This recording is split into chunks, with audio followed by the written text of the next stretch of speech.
Bonjour et bienvenue sur Original Comics. Aujourd'hui, une petite vidéo un peu spéciale car nous avons décidé de vous présenter les futures sorties de DC Comics à venir pour l'année 2024 chez Urban Comics. Un grand remue-ménage de l'éditeur est en cours en ce moment avec plein de nouvelles séries absolument merveilleuses, une nouvelle ère éditoriale qui s'appelle Dawn of DC qu'on a déjà pu pas mal parcourir chez Original Comics avec les sorties VO de cette année. Et on a envie de vous proposer déjà nos petits coups de cœur et de vous présenter un petit peu tout ça pour vous permettre de rentrer dans cette nouvelle ère absolument merveilleuse de l'éditeur A de lettres. Du coup, on va pas étendre beaucoup plus longtemps et on commence tout de suite. Et donc, pour bien lancer l'année et ce Dawn of DC, on aura droit le 12 janvier à l'arrivée du crossover Knight Terror de Joshua Williamson et Giuseppe Camuncoli. Alors, qu'est-ce que donc ça va nous raconter Knight Terror? En fait, depuis les derniers événements de Dark Crisis on Infinite Earths, la Justice League n'existe plus. La Justice League en fait a décidé de se dissoudre et de laisser un petit peu le soin aux nouvelles générations de gérer la protection du monde, notamment aux Teen Titans, mais on verra ça un petit peu après. Mais ce n'est pas parce que les héros de la Justice League ne sont plus là que des choses horribles ne se déroulent pas dans cet univers, surtout depuis le grand cataclysme de Lazarus Planet, écrit par Mark Waid, qui voyait le puits de Lazare originel venir exploser et répandre un petit peu toute son énergie sur la surface de la Terre. Et ça va bouleverser pas mal de choses, notamment parce que ça va modifier les pouvoirs de pas mal de personnages et en faire naître chez d'autres. Et ça, en fait, ça va modifier pas mal de trucs, notamment parce que le hall de justice, un petit peu le QG de la Justice League, est abandonné depuis la fin de Dark Crisis on Infinite Earths, mais on va quand même percevoir un message, quelque chose. Et Batman, Superman et Wonder Woman vont partir enquêter, et sur le hall de justice, ils vont découvrir qu'un de leurs anciens ennemis est mort. Et une fois que cela va être fait et qu'ils vont commencer à enquêter, un nouvel adversaire va faire son apparition, le terrible Insomnia, qui possède le pouvoir de plonger tous les héros et le monde entier de DC Comics dans des ténèbres et dans des cauchemars absolument terribles, parce qu'il veut dominer le monde et se venger de quelque chose qu'on apprendra un petit peu après. Et ce qui va faire que nos grands héros préférés vont tous être plongés dans la torpeur et vont vivre des cauchemars qui vont les confronter à leurs peurs les plus intimes et les plus horribles. Mais du coup, ça va faire que le monde va se retrouver sans protection, pas tout à fait, parce que certains héros vont continuer de se lever et de se combattre, notamment le personnage de Deadman qui va s'emparer du corps de Batman et tenter de combattre le terrible Insomnia à sa manière. Cet événement il va être un petit peu particulier parce que pour moi c'est un véritable terrain de jeu pour Joshua Williamson. Joshua Williamson, si vous le connaissez, c'est un auteur qui est surtout spécialisé un petit peu dans l'horreur. On avait pu les découvrir en France avec sa série Nail Beater et plein d'autres choses qu'il avait pu faire par exemple chez Vertigo ou chez Image Comics, et on sent que c'est quelque chose qu'il apprécie et avec lequel il aime jouer. Et ce Knight Terror, en fait, ça va lui permettre en gros de jouer avec ça, de proposer une sorte de série horrifique, de série un petit peu macabre dans l'univers de DC. Et à partir de ça, en fait, il va cacher pour moi sous le prisme d'un gros event estival, un gros event d'été, une série centrée sur le personnage de Deadman, ce justicier un petit peu, ce détective du surnaturel, qui est un homme à la base un trapéziste, qui va mourir, mais qui va voir son âme errer sur Terre et devenir un espèce de détective et tenter de résoudre les crimes. C'est un personnage qui a beaucoup été allié au personnage de Batman, pas mal d'adaptations et dans pas mal de séries, qui a vu des histoires absolument légendaires être racontées par l'auteur Neil Adams, et qui va voir en fait avec ce Knight Terror une saga en fait vraiment conçue pour lui, pour le mettre en valeur et voir un petit peu aussi d'autres personnages plus secondaires de DC Comics comme Zatanna être vraiment assez prégnante dans tout cela. Donc je vous dis, Knight Terror, c'est vraiment pour moi une sorte de caprice et de jouet pour Joshua Williamson, qui pose quand même certaines bases qui lui serviront dans la suite de l'intrigue qu'il est en train de développer pour Dawn of DC, notamment la naissance d'une certaine méfiance pour de la population en fait, mondiale pour les super-héros, que Amanda Waller va tenter d'utiliser en fait pour son propre compte, mais tout ça naîtra dans la suite. Mais voilà,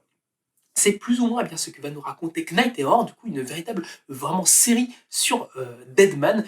que moi j'ai trouvé assez sympathique, qui a vraiment des bons moments, qui est dessiné par plusieurs en fait dessinateurs qui se relaient pour jouer en fait sur le monde des rêves, le monde des cauchemars et la réalité de l'univers de DC. C'est en grande partie dessiné par Giuseppe Camuncoli, qui est un auteur eh bien qu'on connaît surtout pour son passage chez Marvel, par exemple sur Superior Spider-Man, qu'on avait pu voir chez DC plus récemment sur Joker, sur également la saga Other History of DC Hero de John Riley, qui est pour moi un chef-d'œuvre complet qui est sorti dans le DC Black Label et qui propose, moi je trouve, des planches assez cool. Il y a vraiment des bons moments. On voit la relation un petit peu entre Deadman, Batman et Damian Wayne, l'intervention, je vous dis, de Zatanna, d'autres personnages un petit peu comme ça, plus secondaires. Donc, je vous dis, c'est un événement vraiment très cool qui est pas forcément essentiel à dire, qui n'est pas un classique en devenir ou quoi que ce soit, c'est vraiment du pur divertissement, mais du pur divertissement comme on aimerait en voir un petit peu plus souvent, avec une veine classique qui est vraiment assez cool. Donc je vous dis, ce Knight Error, ça va lancer un petit peu tout cela, et ça vous permet eh bien un petit peu de vous amuser avant le début des choses sérieuses. Mais rentrons un petit peu plus dans le vif du sujet avec la sortie ce 26 janvier de Dawn of Superman, le vaisseau un petit peu amiral de ce Dawn of DC qui propose eh bien, parmi les meilleures séries que vous pourrez lire actuellement chez DC Comics, avec, eh bien, comme je vous l'ai expliqué, toutes les histoires en fait dans ce Dawn of DC, dans ce premier tome, on va retrouver toutes les histoires liées de près ou de loin à l'Homme d'Acier qui sont publiées récemment. Ça va compiler eh bien, notamment 2 séries. La première qui est le Action Comics de Philip Kennedy Johnson, la suite en fait de ce que nous avons pu lire dans la saga Superman Infinite, qui était, je vous dis pour moi, dont je vous ai vanté 1000 fois les mérites, la saga du War World, l'une des meilleures histoires de Superman depuis maintenant 10 ans, et qui va avoir eh bien, un petit peu sa suite ici, avec un petit peu une toute nouvelle direction, donc du coup toujours écrit par Philip Kennedy Johnson, mais qui cette fois-ci eh bien, ne va pas plus se centrer uniquement sur Superman, mais surtout eh bien, la Superman Family. Donc ça compte à la fois Supergirl, Superboy, John Kent et un petit peu de nouveaux personnages, il y aura même le Superman chinois. Pour vous dire, on ratisse un petit peu large. Et l'idée en fait de ce début de Dawn of DC avec Superman, ça va être de continuer en fait dans ce que Joshua Williamson avait déjà écrit autour du concept un petit peu de la force. Dans la saga du War World, Philip Kennedy Johnson en fait, il nous avait parlé du rapport en fait que Superman, lui, il utilisait la force et la puissance pour aider, pour sauver, alors que son ennemi, le tyran mongol, lui, utilisait la force, en fait, pas pour soumettre et pour détruire. C'était une dualité, moi, que je trouvais particulièrement intéressante. Et en fait, après tout cela, après avoir montré que Superman était vraiment un sauveur qui apportait l'espoir partout où il allait, en fait, Philip Kennedy Johnson va nous montrer les conséquences de tout ça. Il va tenter de nous parler des conséquences de la force et de la puissance, ce que ça peut faire en fait sur le monde entier. Comment ce Superman en fait qui tente de changer les choses, comment pour certaines personnes ça peut avoir de lourdes conséquences. Ça va en avoir de lourdes conséquences parce que Superman va être en grande partie dans cette saga-là, dans cette première saga de Dawn of DC, confronté au personnage de Metallo, cet homme en fait qui a été complètement détruit et meurtri par Lex Luthor pour devenir une véritable capsule vivante de kryptonite, un ennemi vraiment taillé pour Superman, un ennemi tragique, vraiment à la fois mélancolique et monstrueux, que Superman va devoir eh bien, affronter ici. Et moi je trouve ça vraiment toujours hyper intéressant. Je vous dis, Philip Kennedy Johnson, il reste vraiment sur sa ligne, il reste toujours eh bien, avec un Superman très lumineux, qui aide les autres, qui a de la compassion, à la fois pour les gens qui l'aident et même pour ses ennemis. Donc je vous dis, j'ai pas forcément envie de plus vous en révéler, mais moi je trouve que ça reste toujours du super boulot. Et Joshua Williamson, il est vraiment... Philip Kennedy Johnson est vraiment très très bon. Et lui qui déjà propose des choses assez merveilleuses aussi sur Hulk récemment chez Marvel Comics, continue de nous montrer qu'il a vraiment parfaitement compris Superman pour notre plus grand plaisir. Cette saga de Superman, elle va être dessinée par l'auteur Rafa Sandoval, qui va devenir un petit peu l'auteur régulier de Superman et de Action Comics jusque la fin en fait du run de Philip Kennedy Johnson, qu'on vient tout juste d'avoir, en tout cas qu'on est en train d'avoir aux États-Unis et qui partira après sur d'autres choses. Rafa Sandoval, c'est vraiment un artiste purement blockbuster qui a un trait très généreux, très vif, qu'on avait déjà pu voir par exemple sur Green Lantern Rebirth, sur lequel il avait fait déjà pas mal de beaux boulots, et qui est un auteur qu'on voit revenir de ci, de là chez DC. Donc maintenant, il s'occupe de Superman et il s'en occupe très très bien. Mais la deuxième série phare que nous allons retrouver dans ce Dawn of Superman, c'est tout simplement la toute nouvelle série Superman écrite par Joshua Williamson, donc l'architecte de cette nouvelle ère, et dessinée par Ramal Campbell, un illustrateur vraiment mortel qu'on avait déjà pu voir pas mal chez DC sur Naomi, par exemple avec Brian Michael Bendis, et qui vont nous proposer une nouvelle saga autour de l'homme d'acier, vraiment très inspiré du dessin animé Superman du début des années 2000, avec toujours en ligne de mire, comme vous pouvez le voir sur la couverture, un côté très lumineux, une véritable aube dorée, avec un Superman qui va se retrouver directeur de LexCorp. Et oui, parce que durant les derniers événements de Superman Infinite, Superman s'était confronté à Lex Luthor une nouvelle fois, un Lex Luthor particulièrement perfide qui a utilisé les pouvoirs de Manchester Black pour révéler à tout le monde, enfin pour utiliser l'identité secrète de Superman comme un véritable poison qui commençait à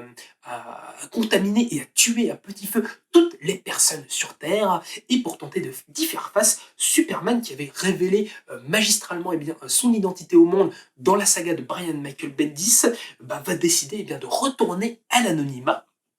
et de vaincre une bonne fois pour toutes Lex Luthor et de l'envoyer en prison. Cependant, Lex Luthor est assez perfide et va laisser une sorte de cadeau empoisonné à son ennemi. Il va lui laisser les clés de son entreprise parce que Lex Luthor, il a envie de se racheter, il a envie de montrer qu'il est quand même quelqu'un de bon, qu'il lutte pour l'humanité et pour son évolution. Et du coup, accompagné de sa secrétaire Merci, Superman va devenir le responsable de LexCorp, qui va lancer une toute nouvelle entreprise, la Superman Corps, qui va s'étaler un petit peu partout dans le monde pour proposer des évolutions technologiques et pour proposer une aide efficace à Superman pour lutter contre des super méchants et autres. Ça va être assez particulier pour le personnage, vous en conviendrez peut-être, mais à la base il va être assez méfiant, mais il va accepter cette aide, parce que Superman vraiment il a envie d'aider les gens, donc il va pas refuser quelque chose de le faire à plus grande échelle. Cependant, ça va être, disons, un petit peu compromis, ou en tout cas tout cela va cacher quelque chose d'un petit peu plus noir, parce que de nouveaux ennemis, des espèces de scientifiques particulièrement mystérieux, vont décider de faire rejaillir pas mal d'anciens ennemis de Superman pour tenter de l'anéantir une bonne fois pour toutes. Du coup, notre héros va être dans une situation très particulière, mais ça va être toujours vraiment super chouette. Je vous dis, j'ai pas trop envie de vous en révéler, mais c'est une saga qui est très très cool, très grandiloquent, très grand spectacle, mais avec un Superman vraiment très bien écrit, une relation avec Lex Luthor qui est vraiment super chouette, avec un Lex Luthor qui est sans cesse en train de parler à un Superman qui justement a une oreille toujours sur lui en prison pour voir s'il ne fait pas de bêtises. Et je vous dis, il y a un côté très dessin animé, avec plein d'idées, plein de nouvelles créations de Joshua Williamson, qui avait déjà montré qu'il écrivait parfaitement Superman dans Dark Crisis, et qui ici continue de nous proposer un Superman particulièrement lumineux et optimiste. Donc je vous dis, c'est une série aussi que je vous conseille 1000 fois, un véritable coup de cœur chez Original Comics, à la fois pour moi et pour mes collègues. Donc pour vous dire que c'est vraiment super cool et que Superman propose vraiment certainement l'un des sommaires les plus intéressants de ce Dawn of DC. Mais Clark Kent n'est pas le seul Superman à continuer à avoir ses aventures dans Dawn of DC, parce que son fils John continue aussi de nous proposer pas mal de choses vraiment très très chouettes. Alors pour le coup, pour John et le Son of Kal-El, ça ne va pas s'incarner dans une nouvelle série ou ne va pas s'adjoindre aux séries de Superman Dawn of DC. On va voir ça dans le troisième et dernier volume de la série Superman Son of Kal-El, qui était sorti au début de Infinite Frontier. Du coup, dans une nouvelle saga, toujours écrite par Tom Taylor et dessinée par pas mal de dessinateurs assez talentueux. Dans ce troisième volume de Son of Kal-El, qui sortira le 12 janvier, on va avoir à la fois la fin de la série Superman Son of Kal-El, du coup qui va conclure la grosse confrontation entre John et le dictateur de Gomorrah, et de plein de choses assez chouettes, notamment la première apparition du personnage de Dreamer, créé dans les séries télé du Arrowverse dans l'univers canon de DC, donc un programme assez alléchant, mais on va voir aussi adjoindre dans ce troisième et dernier tome la dernière série en date consacrée à John, le Adventure of Superman, du coup, qui est la première série du personnage dans Dawn of DC, et qui est une série assez particulière, parce qu'elle va le voir en fait John voyager dans le multiverse afin de protéger les Superman et Superwoman. Parce qu'un Superman est bien complètement fou, un Superman est bien diabolique, passe en fait d'univers en univers pour assassiner en fait ses autres versions et devenir la seule et unique. Et du coup, on va voir le personnage du Superman de Terre 2 qui va recruter John pour tenter de mettre fin à tout cela. Cependant, dans une bataille assez gargantuesque à travers le multivers qui va voir la victoire de John, ce dernier en fait va se retrouver coincé sur la terre de Injustice. Injustice, du coup, cette saga, disons, assez culte de DC Comics, venu du jeu vidéo, où Superman est bien dans un accès de folie à cause du Joker, va tuer Lois Lane et devenir un tyran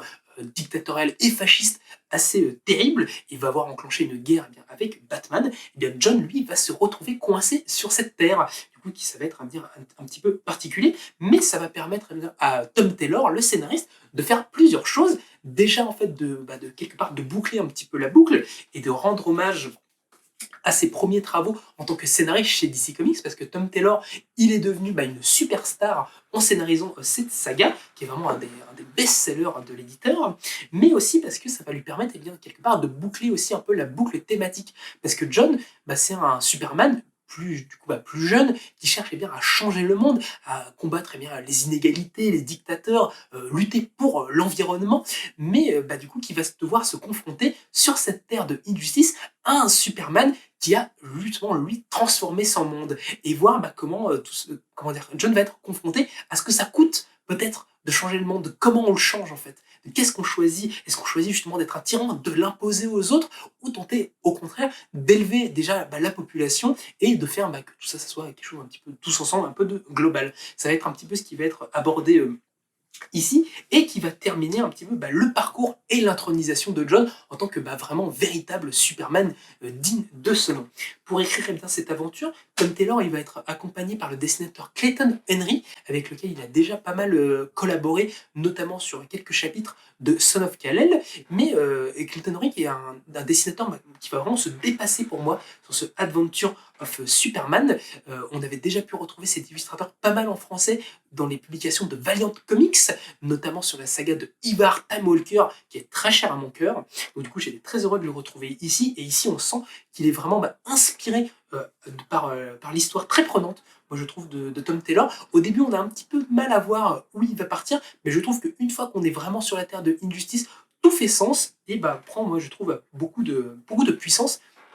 et beaucoup d'importance. Donc du coup, je vous invite à ne pas snober et à ne pas rater cette nouvelle série sur John, parce que ça va être la dernière pour un petit moment. Là, le personnage n'a pas encore eu de nouvelle saga à son nom chez DC, mais j'ai espoir de vite le voir de retour dans peut-être une nouvelle série ou dans peut-être une nouvelle formation de la Justice League. Mais ça, il faudra qu'on attende un petit peu pour voir les prochains plans de DC pour lui. Mais laissons, si vous le voulez bien, les hommes de demain de côté pour un temps, pour nous intéresser au retour de la Justice Society of America chez DC Comics, qui fait du coup son grand retour même chez nous le 26 janvier avec la sortie de Dawn of DC, un ouvrage assez copieux de 304 pages pour un total de 30 € qui va venir toujours nous compiler toutes les histoires liées de près ou de loin à la JSA. Ce retour de la JSA va voir l'arrivée de 2 nouvelles séries chapeautées par le vétéran Jeff Jones, du coup auteur emblématique de l'équipe, du coup grand architecte de DC pendant plusieurs années, qui s'était fait un petit peu plus discret durant la période Rebirth, pour plein de raisons sur lesquelles on aura peut-être l'occasion de revenir une prochaine fois, mais qui ici vient redonner un petit peu du poil de la bête à une équipe particulièrement importante pour lui, avec 2 séries. Une première mini-série que l'on retrouvera dans le sommaire de ce Dawn of JSA, avec la série Stargirl and the Lost Children, et aussi avec la nouvelle série ongoing Justice Society of America. Dans cette première série, Stargirl, The Lost of Children, comme son nom l'indique, on va s'intéresser personnage de Stargirl, un personnage très important pour Jeff Jones, parce qu'il symbolise en fait sa sœur, du coup qui est malheureusement décédée au début des années 2000, et du coup que Jeff Jones a choisi un petit peu d'incarner dans ce personnage de Stargirl,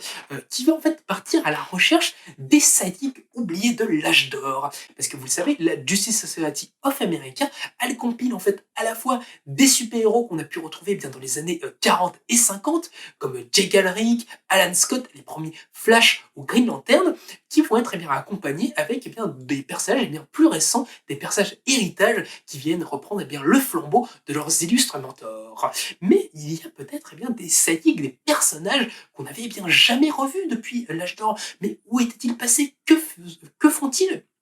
C'est ce que Stargirl a décidé de découvrir dans une quête qui va la mener à travers le temps pour revenir et retrouver un petit peu tous ces personnages.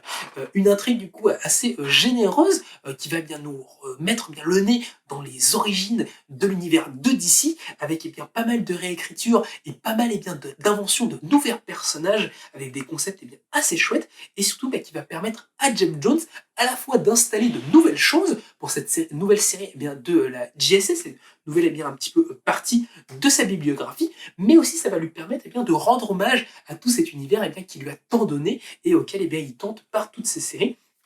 de rendre aussi beaucoup au retour. Donc une série vraiment assez riche, vraiment centrée autour de l'idée de l'héritage et de la famille, qui est vraiment très belle et vraiment très chouette, avec en plus au dessin un Todd Knox, auteur illustre de DC Comics, qui avait notamment créé la série Young Justice avec Peter David dans les années 90, qui se dépasse ici en proposant parmi les meilleures planches de sa carrière, pleines de détails, du coup qu'il a voulu lui-même un hommage au dessinateur Georges Pérez, un de ses mentors dans la vie véritable. Donc, du coup, une série vraiment assez chouette, qui on voit vraiment un Jeff Jones très investi, vraiment très chouette. Une série Stargirl qui ne restera pas forcément dans les mémoires, parce que ça, en tant que chef-d'œuvre indépassable, mais qui est vraiment une série ultra fun, vraiment très divertissante, et surtout qui nous reconnecte à tout un point de l'univers de l'éditeur. Mais surtout, le gros morceau de ce volume de Dawn of JSA, c'est évidemment la série JSA éponyme, toujours scénarisée par Jeff Jones et dessinée par Michael Rana. Dans cette série, en fait, on va voir l'un des adversaires les plus terribles de la JSA traverser le temps pour assassiner toutes les versions possibles et imaginables de Dr. Fate. Cela commence à bouleverser complètement l'univers et le temps, à détruire les ordres un petit peu mystiques. Et ce gros remue-ménage va devoir être réparé par Helena Wayne, la première version d'Huntress, la fille de Batman et de Catwoman, qui dans un futur très lointain a vu son père mourir d'un assassinat, d'un terrible meurtre, et tente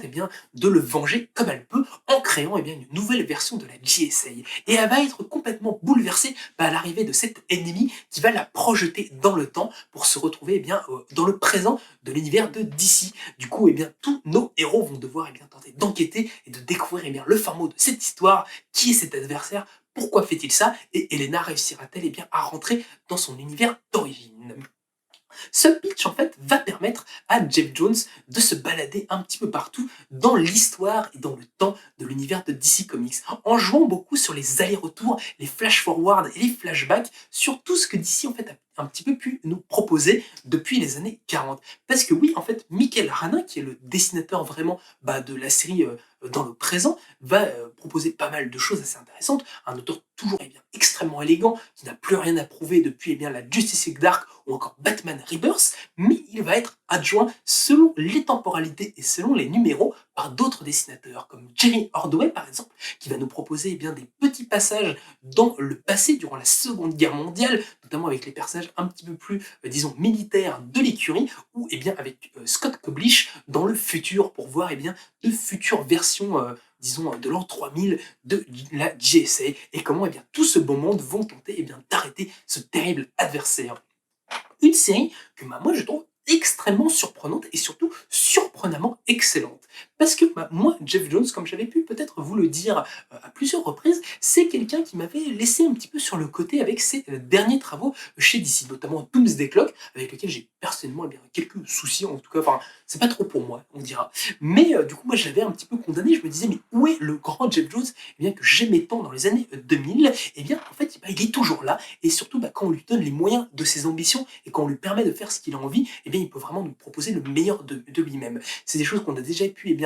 voir avec sa nouvelle saga, sa nouvelle série vraiment à lui, Geiger, The Unnamed, qui est son nouveau univers un petit peu qu'il est en train de tisser chez Image Comics avec son compère Gary Frank, une série, un univers que moi je trouve vraiment passionnant, qui m'avait vraiment bien claqué à la gueule quand c'était sorti, et cette nouvelle série GSA et cette nouvelle mouture de l'équipe montre que ce n'est pas qu'un coup de chance et que Jeff Jones est toujours un écrivain de grand talent qui réussit à mettre en scène ma foi déjà pas mal de personnages et à nous rapporter pas mal de choses. Je vous dis, ça, Helena Wayne est vraiment génial, j'adore ce personnage et Michael Rana l'a mis vraiment très très bien en valeur. On est un petit peu curieux de voir où tout cela va nous mener, mais on sent vraiment que James Jones propose une dernière grosse saga à l'univers de DC avant de partir vraiment vers des horizons un petit peu plus personnels. Et bon Dieu que c'est bon, et bon Dieu que ça fait du bien, de voir James Jones user et jouer avec cet univers qu'on aime tant. Je vous dis, on va voir en plus pas mal de choses assez surprenantes dans cette nouvelle série, des personnages qu'on ne verrait pas forcément arriver, mais qu'on ne s'attend pas forcément à un retour, mais qui vont être ici. Et surtout, il y a une Helena Wayne qui va peut-être rester coincé à notre époque et ça va bien changer et bouleverser pas mal de choses. Donc je vous laisserai découvrir un petit peu la suite en lisant cette saga de la GSA, mais en tout cas je vous la conseille vraiment hyper fortement. C'est vraiment top, c'est vraiment à la hauteur pour moi de ce que Jeff Jones avait déjà pu nous proposer sur l'équipe, notamment dans ce qui est en train d'être réédité dans les GSA Chronicle, ou encore avec la double saga GSA L'Âge d'Or, qui avait déjà été réédité il y a quelques mois par Urban. Donc je vous dis vraiment, si vous aimez l'équipe, et surtout si vous aimez voir l'univers en fait d'ici à son meilleur, et un univers d'ici très divers, avec plein de personnages justement qu'on n'a pas l'habitude de voir, qui ne sont pas forcément les têtes d'affiche de l'univers, mais qui par contre charrient beaucoup de force, beaucoup d'importance et beaucoup d'histoire avec eux. Franchement, jetez-vous sur ce Dawn of GSA, c'est vraiment de la bombe. Mais continuons donc dans la diversité de l'univers de DC, si vous le voulez bien, avec la sortie le 23 février de la série Dawn of Shazam, un volume toujours aussi copieux de 304 pages pour un total de 30€. Un volume qui va venir compiler les dernières aventures de Billy Batson et de ses compagnons, pas mal remis en avant ces dernières années chez DC grâce aux films qui ont, disons, des fortunes et des qualités diverses, mais un personnage particulièrement important pour l'histoire de la bande dessinée américaine au sens large, qui est un personnage à la base qui était une sorte de copie de Superman, mais qui représentait un aspect vraiment très charmant et très pop, très joyeux des débuts de l'âge d'or du comics, qui est après moult procès est devenu la propriété de DC et qui l'a au fur et à mesure cherché à l'incorporer à son univers un petit peu comme ils ont pu. Dans ce Dawn of Shazam, on va retrouver deux séries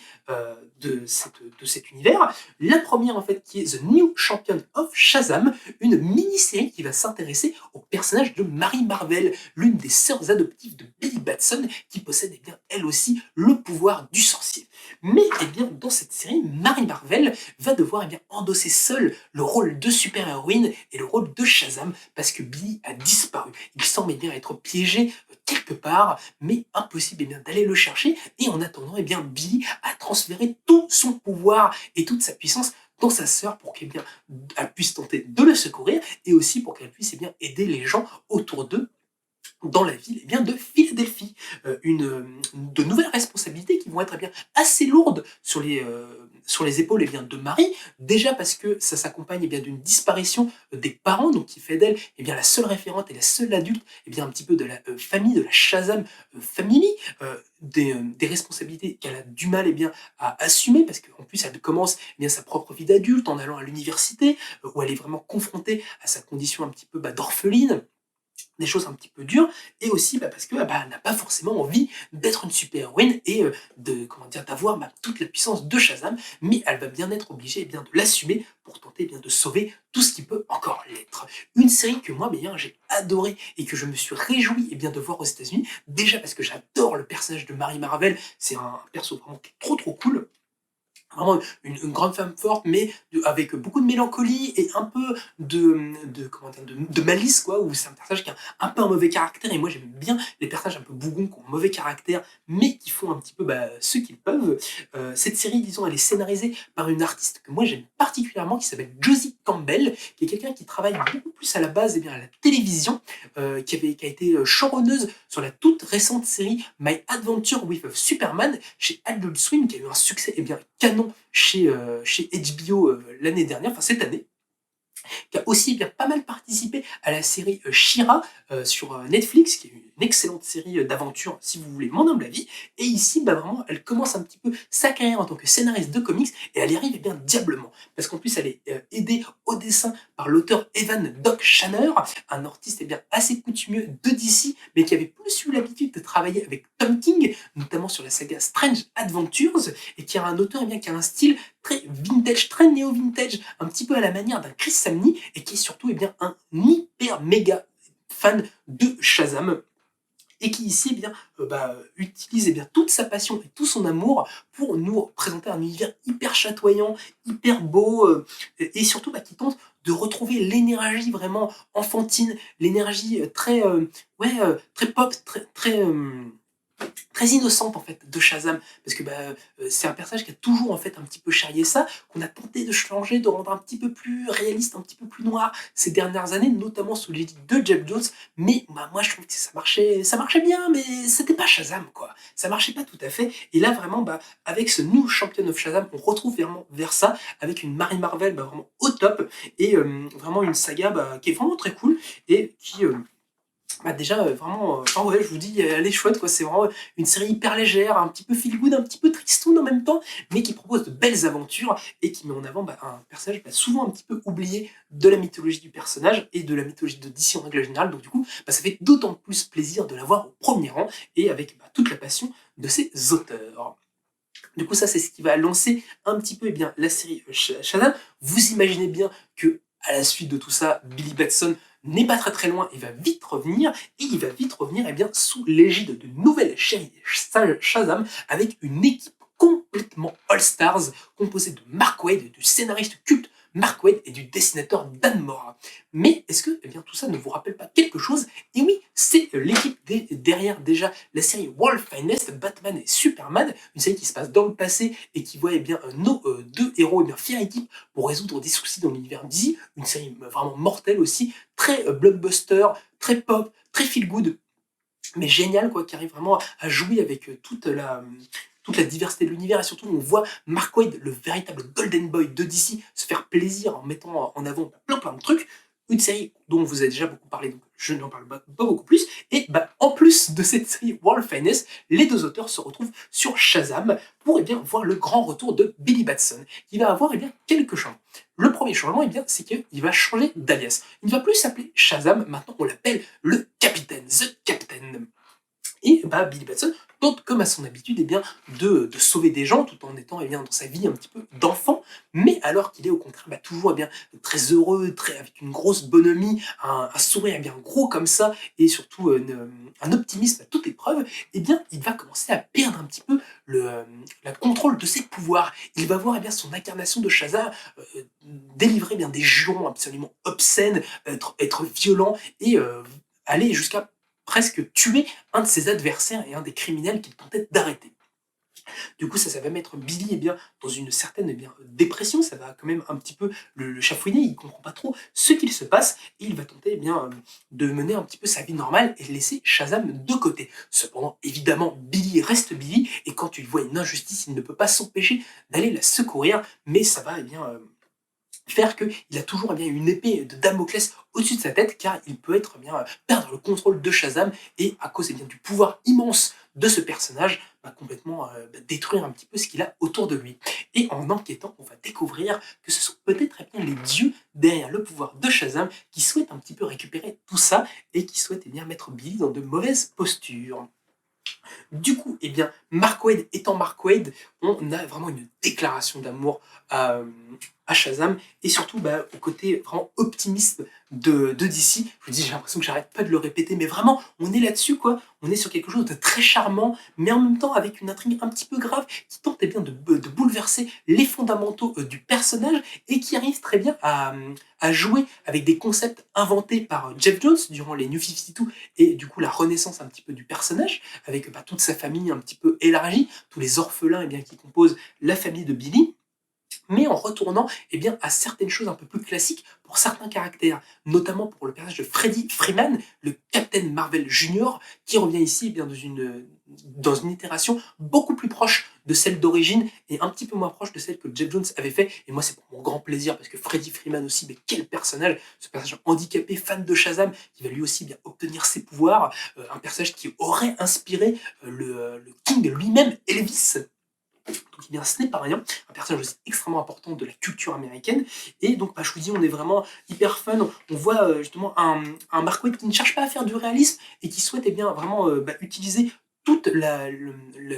l'imaginaire en fait que peut proposer un récit de super-héros et de comics pour y laisser à cœur joie. Donc on va y voir le Shazam combattre des dieux, combattre des civilisations extraterrestres sur la Lune, et être confronté à un Vélociraptor avocat qui souhaite être des noises à notre héros. Ça ne s'invente pas, avec un Dan Mora au dessin toujours en feu, qui est sans doute un des meilleurs dessinateurs de sa génération, qui arrive à dessiner 2 séries en même temps. Je ne sais pas qu'est-ce qu'il fait, j'espère que ce garçon arrive à dormir. Et aussi, ce que moi je trouve assez attachant dans cette nouvelle série Shazam, c'est que contrairement en fait à World Finest, où Mark Waid est vraiment crédité au scénario, sur ce Shazam, en fait, Mark Waid et Dan Mora sont crédités en tant que storyteller. Ça veut dire que tous les deux ont vraiment un impact sur l'histoire, et que Dan Mora n'est pas simplement l'illustrateur, mais qu'il conçoit aussi toute l'ambiance et tout le développement de la série. Donc moi je trouve ça vraiment très chouette de voir aussi 2 artistes être main dans la main, 2 artistes qui sont très à l'aise l'un avec l'autre et qui nous proposent le meilleur d'eux-mêmes pour peut-être des séries Shazam qu'on n'attendait plus, quoi. Une série Shazam qu'on n'avait pas vue comme ça depuis les années 2000 peut-être, même avant, quoi. Donc que ça fait du bien de retrouver cet univers, de retrouver ces personnages qu'on adore tant, et surtout de retrouver cette bonhomie des premiers temps des comics de super-héros durant les années 50. Soyez également au rendez-vous le 23 février avec le retour des Titans chez Urban Comics. Dawn of Titan sera également un ouvrage assez conséquent de 304 pages pour 30 € qui nous compilera toutes les nouvelles histoires liées à Nightwing et son équipe. Un grand retour des personnages qui deviennent le cœur, l'équipe centrale de l'univers de DC après Dark Crisis on Infinite Earths, après la dissolution de la Justice League. Les petits jeunes ont bien grandi et deviennent les protecteurs privilégiés de la Terre. Nightwing du coup va faire revenir pas mal de ses anciens compagnons d'origine, notamment ceux avec qui il avait formé les New Teen Titans dans les années 80 sous George Perez et Marv Wolfman, avec Donna Troy, Wally West, Changelin, Raven, Cyborg et Starfire, qui vont devoir garder au mieux le monde, malgré des quelques petites dissensions internes ou des drames qu'ils peuvent vivre, vont tenter de faire ça, vont devoir affronter la fureur de Amanda Waller, qui souhaite discréditer complètement les super-héros aux yeux de l'opinion publique, et qui commence avec Peacemaker à ourdir de sombres complots,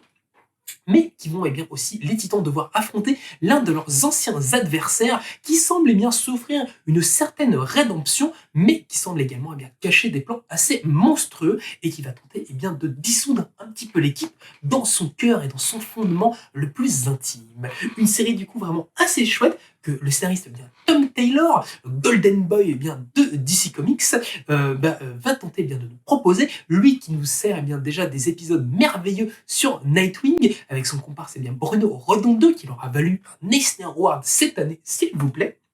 Et construisent une saga un petit peu sur le temps long, qui semble être l'un des épicentres prochains des grands événements de DC, notamment le prochain gros crossover qui est en train d'arriver aux États-Unis, là, qui s'appelle Beast World, et qui est servi eh bien, par les magnifiques dessins de la dessinatrice Nicola Scott, qui a déjà fait pas mal ses classes chez DC, notamment eh bien, sur les Secret Six de Gail Simmons, ou encore sur le Wonder Woman Rebirth qu'elle avait réalisé eh bien, avec son compagnon Greg Rucka.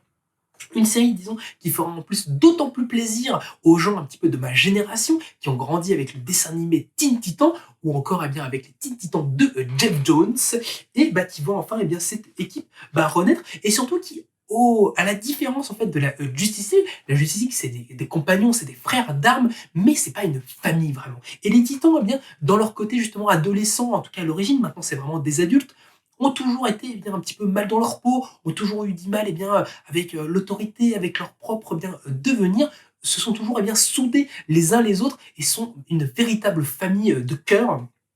qui est, là, eh bien, qui est très difficile eh bien, de combattre et qui du coup ont une dynamique d'équipe eh bien, complètement différente, amicale, ils vivent ensemble, ils ont des choses un petit peu plus ambitieuses, plus intimes que peuvent avoir eh bien, la Justice League et du coup c'est cette eh bien, tonalité différente et cette manière différente de voir la protection et le changement du monde que Tom Taylor va tenter eh bien, de nous proposer avec cette série Titan qui au contraire eh bien, de séries qu'il a pu nous proposer récemment prend un petit peu plus son temps, on sent qu'il amène les choses petit à petit et qu'il a surtout construit son intrigue pour être lu en album, mais franchement ça a l'air en tout cas mortel dans tout ce qu'il a l'air de nous proposer eh bien, prochainement.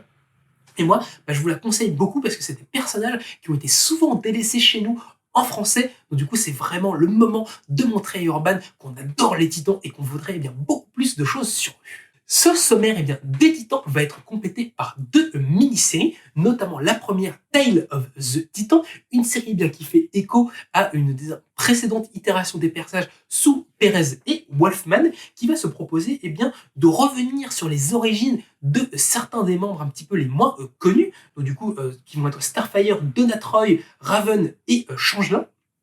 et qui vont chacun y voir plusieurs eh bien, équipes créatives revenir à la fois bien sur leurs origines et aussi essayer de présenter à un nouveau public en fait ou en tout cas ou à des nouveaux lecteurs l'essentiel en fait l'essence profonde des personnages et les mettre un petit peu face à leurs contradictions et tenter eh bien, de les aider à subvenir un petit peu à des traumatismes et à des choses un petit peu bloquantes. Donc c'est une série de one shot mais qui est assez chouette, notamment ce premier là sur Starfire moi qui est illustré par un auteur que j'aime beaucoup qui s'appelle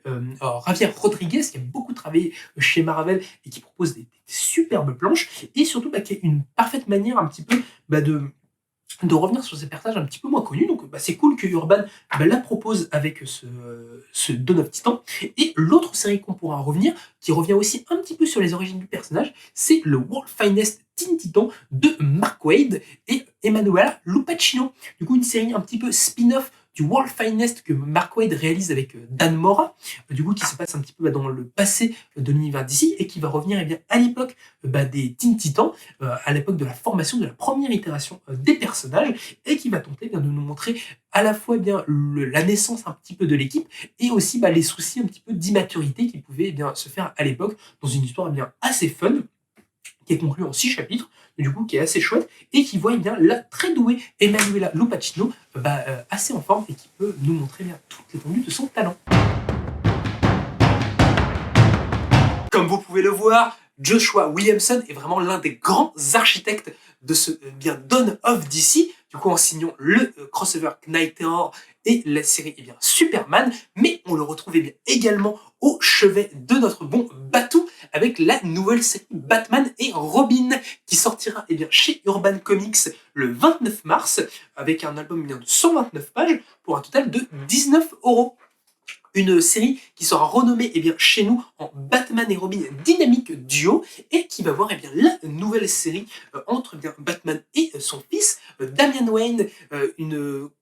relation que Joshua Williamson avait déjà écrit précédemment, notamment parce qu'il avait signé la dernière série en date, Robin, durant l'ère Infinite, une superbe série qui mêlait à la fois eh bien, comics de super-héros et tournois à la manga, qui était très très réussi et avec une métamorphose un petit peu de Damian particulièrement appréciable. Et dans cette série Batman et Robin, eh bien, il continue et propose quelque chose de vraiment très chouette, d'assez fun,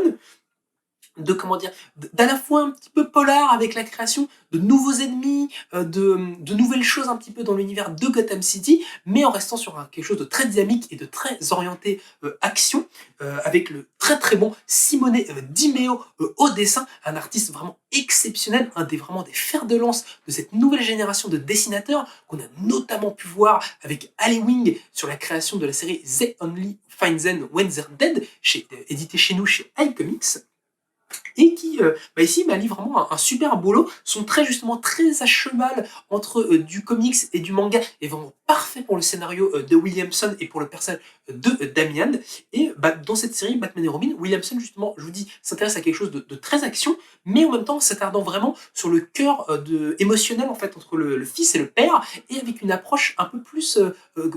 quotidienne et tranche de vie que ce qu'avait pu faire en fait par exemple pendant les New 52 le duo Peter Tomasi et Patrick Gleason. Donc une série vraiment qui est très très cool, qui rajoute un petit peu de Batman à ce Dawn of DC, qui du coup est déjà assez divers et qui propose déjà pas mal de choses. Donc revenir disons un petit peu au basique de DC, ça fait pas de mal non plus. Et surtout une série Batman vraiment à mi-chemin entre la proposition actuelle de Ramvi avec un côté très polar et très occulte, et le côté très blockbuster de Chip Zdarsky sur Batman Dark City. Donc du coup une approche un petit peu plus quotidienne et un petit peu plus fun qui nous fera pas de mal dans l'univers du bon Batman. Mais continuons un petit peu dans l'univers urbain de DC Comics avec la sortie toujours le 29 mars de Dawn of Green Arrow et Black Canary. Du coup, la réunion enfin de ce couple mythique avec leurs deux dernières séries, deux excellentes surprises de ce Dawn of DC. La première du coup, des Green Arrow, elle est signée toujours par le très prolifique Joshua Williamson et dessinée par l'artiste Sean Isaac. Dans cette série-là, en fait, on va découvrir ce qu'il est advenu de Oliver Queen. En effet, depuis Dark Crisis, Oliver Queen a complètement disparu, et c'est à sa chère et tendre Black Canary et à son élève Roy Harper, à Arsenal, qu'incombe la tâche de tenter de le retrouver. On va donc partir vers une véritable odyssée à travers différents lieux iconiques de l'univers de DC Comics pour tenter de retrouver notre bon Green Arrow. Cependant, cette quête va amener nos protagonistes à réunir la famille Green Arrow, la famille Arrow, qui depuis plusieurs années était malheureusement séparée. Une histoire du coup vraiment centrée sur la famille et les liens qui les tissent, avec un Green Arrow qui va se retrouver dans des univers, disons, un petit peu plus science-fictionnels et un petit peu plus fantastiques, desquels on a l'habitude de le voir, mais dans lesquels il excelle plutôt bien. On sent que Joshua Williamson a vraiment envie de redonner de la fougue et de l'énergie à ce pan-là de l'univers de DC, avec plein de personnages qui ont eu beaucoup d'heures de gloire, notamment dans les années 2000, mais qui justement se sont mis à mettre un petit peu sur le côté ces quelques années, et on sent du coup cette volonté de les remettre en avant, notamment le personnage du fils de Connor Hawke, le fils de Green Arrow, qui justement avait fait son grand retour dans Robin Infinite, et qui se retrouve un des personnages assez centrales de l'œuvre. Une œuvre en plus magnifiquement illustrée par le très impliqué Sean Isaac, un dessinateur qu'on avait surtout vu passer du côté de chez Marvel, notamment sur les Fantastic Four de Dan Slott, ou encore sur Fantastic Four, l'histoire d'une vie par Mark Russell, donc un illustrateur assez confirmé qui fait ici ses débuts chez DC Comics, et je vous dis qu'on sent vraiment très impliqué, notamment sur les réseaux sociaux. On sent qu'il a un amour fou pour l'univers de Green Arrow, qu'il se plaît vraiment beaucoup à mettre en scène. Donc je vous dis, une série assez surprenante qui est passée en fait de mini-série en 6 épisodes à ongoing, à la manière de la Poison Ivy de J. Willow Wilson. Donc c'est pour vous dire les ambitions que DC Comics a décidé de mettre dans ce titre, et surtout la qualité de ce dernier qui a su séduire beaucoup de fans de l'archimère. Mais ce sommaire ne serait pas tout à fait complet si on ne voyait pas le retour de la fantastique série Bird of Prey, une série complètement culte de la fin des années 90 et début des années 2000, qui revient dans une toute nouvelle mouture, scénarisée par l'incroyable Kelly Thompson et dessinée par le superbe Leonardo Romero. Bird of Prey, si vous ne connaissez pas, c'est une équipe en fait uniquement composée de guerrières, de femmes, d'héroïnes, gérée par Diana Lanes, Black Canary, qui dans sa version classique est entourée de Oracle et de Huntress, et qui cette fois-ci en fait a décidé de renouer avec cette itération, cette équipe très un petit peu thriller, très espionnage, pour retrouver sa sœur disparue En tout cas, c'est ce qu'elle croit. Diana Lance a, semble-t-il, perdu sa sœur et elle va partir dans toute une quête pour la retrouver. Mais pour ça, elle va aller chercher pas mal de combattantes de l'univers de DC Comics, assez hétéroclites et qu'on ne s'attendait pas forcément à voir ensemble. Notamment la géniale Cassandra Cain, la deuxième Batgirl, Big Barda, la femme de Mr. Miracle, ou encore une Harley Quinn assez à propos ici et qui va prendre pas mal d'importance. Mais ça, je vous laisse un petit peu le découvrir. Une série vraiment mortelle avec une approche hyper attachante de Kelly Thompson, une scénariste qu'on avait vu surtout chez Marvel, chez qui elle a signé du Jessica Jones, du Captain Marvel, un magnifique run, quoique trop court, sur Black Widow, et qui a justement toujours eu en fait dans son histoire et dans les thématiques qu'elle développait une importance très importante mise sur la sororité en fait, sur la manière dont les femmes en fait peuvent s'entraider, sur les groupes de femmes, et on sent que Bird of Prey était vraiment taillé pour elle et que c'était la caractérisation impeccable de Kelly Thompson, et en plus savoureusement magnifié par le dessin de Leonardo Romero, un illustrateur dont elle avait déjà eu avec qui elle avait déjà eu l'occasion de travailler chez Marvel, notamment sur la série Hawkeye consacrée à Kate Bishop. Et pour cette série, Leonardo Romero a décidé de changer un petit peu sa palette chromatique et d'avoir un côté justement très vintage un petit peu dans son trait, un côté néo-rétro qui sied vraiment parfaitement à l'ambiance de cette série. On sent un petit peu le côté un peu VHS, un petit peu justement film d'espionnage, de kung-fu. Donc c'est vraiment parfait, c'est nickel. Et ouais, on sent qu'il y a beaucoup de passion dans cette série, c'est vraiment cool. Moi je vous dis, le casting pour moi est parfait. Black Canary, c'est un de mes personnages préférés de DC Comics. Cassandra Cain également. Harley Quinn, j'en parle même pas, donc vraiment la série était parfaite pour moi. Et c'est trop cool de voir cette équipe vraiment féminine itérée. En plus, on sent que Kelly Thompson a beaucoup de malice dans les intrigues qu'elle veut le faire, notamment sans trop en révéler. Très rapidement, notre groupe va devoir affronter les Amazones de Themyscira, mais ça je vous laisserai découvrir pourquoi en temps voulu. Mais en tout cas, vraiment, c'est trop cool. Ça fait trop plaisir de revoir Bird of Prey, surtout qu'on n'en a pas assez en France. Le run vraiment iconique de Gail Simmons des années 2000, mais nous manque tellement chez nous. J'espère que le succès de cette série-là nous permettra peut-être de l'avoir en français. Mais vraiment, c'est trop cool. L'ambiance est vraiment hyper chouette. Je vous dis, on sent, il y a un côté un petit peu plus... noir, VHS, un petit peu... un côté vraiment, film d'action, un petit peu à l'ancienne, qui est vraiment top. Les caractérisations des persos, c'est nickel. Et surtout, je vous dis, c'est vraiment un petit titre vraiment à la fois feel good, mais en même temps un petit peu bourrin sur les bords. Donc vraiment, moi j'adore cette série Bird of Prey, et j'ai trop hâte de voir ce que Kelly Thompson, qui est aussi une de mes scénaristes actuels préférés, j'ai trop hâte de voir ce qu'elle va pouvoir faire avec ces personnages-là, et quel plaisir de la voir chez DC Comics après tant de temps chez Marvel. Donc j'espère qu'elle sera traitée avec toute la tout le respect et toute l'importance qu'on lui doit en tant que vraiment grande plume d'aujourd'hui. Sautons maintenant dès à présent au 26 avril pour voir l'arrivée d'une nouvelle série consacrée à Hal Jordan avec la sortie de Dawn of Green Lantern, un premier ouvrage de 248 pages pour un total de 24 €. Une nouvelle série, disons, de Green Lantern qui se sera fait un petit peu attendre chez nous parce qu'on n'a pas eu les aventures de Green Lantern pendant Infinite, qui était plus ou moins réussi, j'avoue. Mais ici, c'est vraiment un retour en grande pompe pour la Lanterne Verte, avec cette série scénarisée par l'auteur Jeremy Adams et dessinée par le très talentueux Zermanico. Dans cette nouvelle série, notre bon Hal Jordan se voit de nouveau cloué au sol, complètement enfermé sur Terre à la suite d'une décision des Planètes Unies, la nouvelle référence en fait des gardiens de l'univers qui ont décidé de mettre fin au système des Green Lanterns et de protéger la galaxie d'une toute autre manière. Notre bon Hal Jordan du coup se voit un petit peu vidé de son sens et va tenter de reprendre sa vie civile telle qu'il a pu la laisser avant. Cependant, on ne peut pas forcément partir dans l'espace et laisser tout en plan et espérer tout revoir à l'identique, et notre bon Hal Jordan va devoir faire face un petit peu à sa propre absence et aux conséquences des choix qu'il a pu faire. Cependant, malgré le fait qu'il est cloué au sol et qu'il ne possède plus son anneau de Green Lantern, sa soif de justice et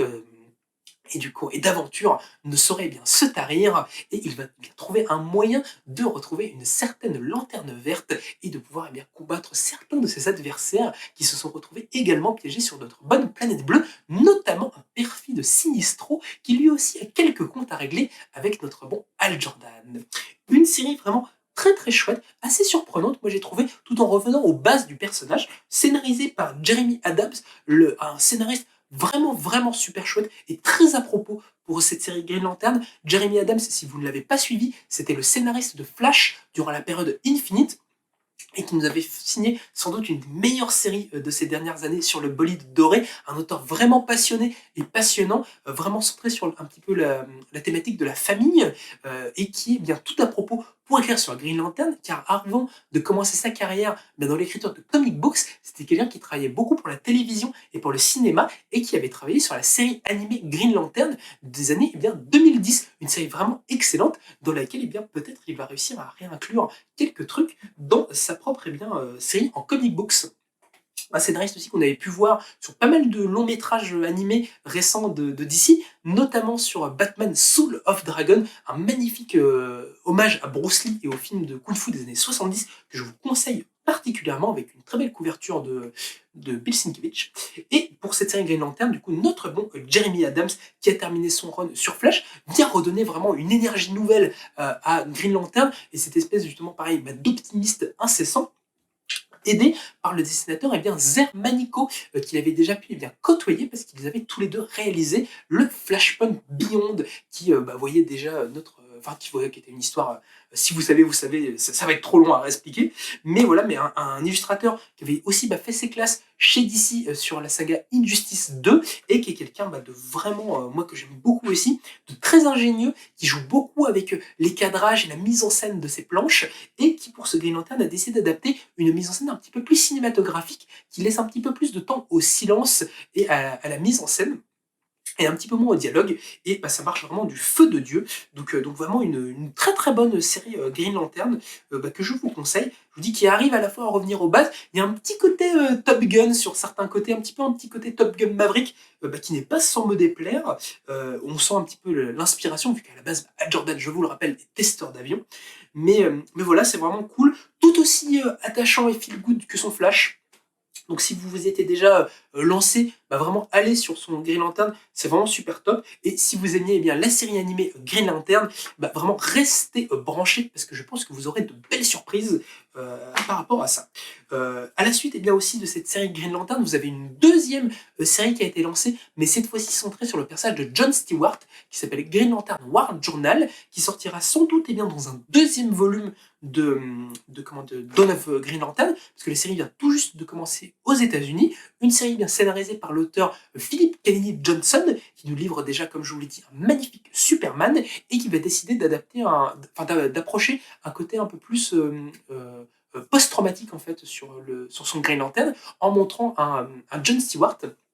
qui a décidé de mettre sa vie de gardien de l'univers de côté, mais qui va devoir faire face à la fois à ses traumatismes de guerre et à la fois justement à une engeance un petit peu venue d'un univers alternatif qui veut venir un petit peu contaminer et détruire le nôtre. Donc, du coup, tout un programme assez intéressant, surtout sachant que Philip Kennedy Johnson, avant de devenir scénariste de bande dessinée, a lui-même été militaire et a travaillé pour l'armée. Donc un petit peu à la manière de Tom King, on sent que cette thématique un petit peu du stress post-traumatique est assez importante dans son œuvre. Ça avait déjà une certaine importance aussi dans son Superman ou sur d'autres thématiques. Je vous enjoins à lire certaines interviews du bonhomme pour voir un petit peu de quoi je parle.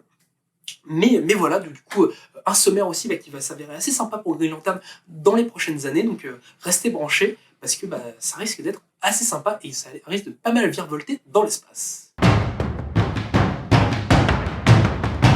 Et bien voilà, c'est la fin de cette petite présentation, de ce tour d'horizon de toutes les prochaines sorties du Dawn of DC chez Urban, toutes les prochaines sorties de cette nouvelle ère de DC Comics, qui est pour moi vraiment parfait si vous voulez vous lancer dans l'univers un petit peu de l'éditeur, si vous voulez vous lancer dans l'univers de DC en attendant le prochain DCU de James Gunn, parce que déjà ce sont d'excellentes séries, et aussi parce que ça propose un excellent point de départ pour revisiter un petit peu tout cet univers, et surtout une mise en avant de toute sa diversité. La plupart des séries, je vous dis, vraiment sont réussies, et pour moi, signe véritablement un âge d'or formidable pour l'éditeur. Du coup, Donc du coup, bah, vraiment, jetez-vous dessus, c'est vraiment mortel. Vous pouvez retrouver bien évidemment tous les ouvrages bien, dont je vous ai parlé, à part ceux évidemment pas encore annoncés en français ou qui ne sortiront bien peut-être pas, dans le descriptif de la vidéo. Vous avez fait bien un petit récapitulatif mois par mois. Donc bien, j'espère que ça vous sera intéressé, que vous êtes bien, curieux de découvrir un petit peu tout ça et surtout bien, que vous réussirez à trouver votre bonheur dans toutes ces magnifiques séries. Moi en attendant, bien, je vous remercie de m'avoir écouté. Je vous invite bien, à vous abonner à notre chaîne pour ne rater bien, aucune de nos prochaines vidéos, à nous laisser bien peut-être des petits commentaires, peut-être pour nous dire bien, si vous avez réussi déjà à lire certaines de ces séries et que vous avez aussi bien vos coups de cœur personnels, n'hésitez pas à les partager, ou bien parce que vous avez envie de partager votre attente pour certaines bien, de ces futures sorties. Moi, je vous remercie de m'avoir écouté et je vous souhaite à la prochaine.